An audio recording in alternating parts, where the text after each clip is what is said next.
Here's the story of how I accidentally started my teaching business. So after the spring of 2020, it became really apparent to my husband and me that I needed to leave the classroom for childcare reasons and personal reasons, and I hadn't been happy there for a long time. So long story short, I left.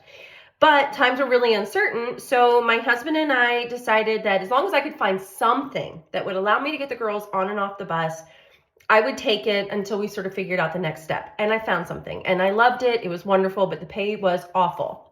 Now, at the same time that I had taken this position, it was as a classroom aide in a middle school ESL classroom. Like I said, I loved it. Great school. But a friend of mine who had started her own school, she and a friend of hers started their own private school, very, very small, approached me about creating a program for two of their students who wanted to study French, and that's what I teach. So she said, it's not enough to hire you to work for us, but if you create something, we will tell the parents about it. They can contact you directly and they will pay you directly, and you make up the curriculum. You decide when you're going to teach, how you're going to teach, and the parents will just pay you directly.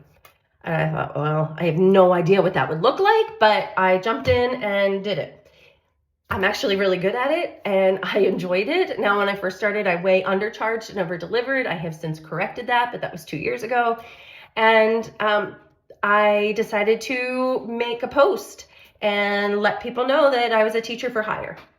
And I got a couple more students. I got students in Vermont. I got students in Texas. I live in Pennsylvania.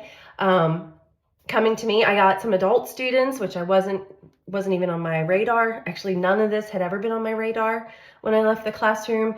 And before long, I had to leave my aide position where I was only making $17.50 an hour because I was at the time making $50 an hour teaching privately. So it just didn't make sense for me to stay. I could make a lot more money if I was able to open up my schedule. And that's what I did. I was able to move my original students up to earlier in the day because the school gave them time in their day to meet with me. So that gives me my evenings completely free with my kiddos. And I was able to scale it up to just about what I was making when I was working full time in the classroom.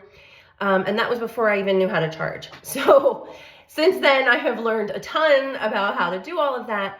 And then seeing what teachers were going through last year, that's when I decided to start the Private Practice Teacher in order to help other teachers, just to let them know that this was an option, and then help them if they wanted help. And speaking of help, I am doing a free webinar this Monday. Just go to the Private Practice Teacher on the website. If you Google it, it should come right up. And DM me if you have any trouble, and you can come to the free webinar and I will walk you through every single thing that I did and things that I would do differently. And I hope to see you there. Bye.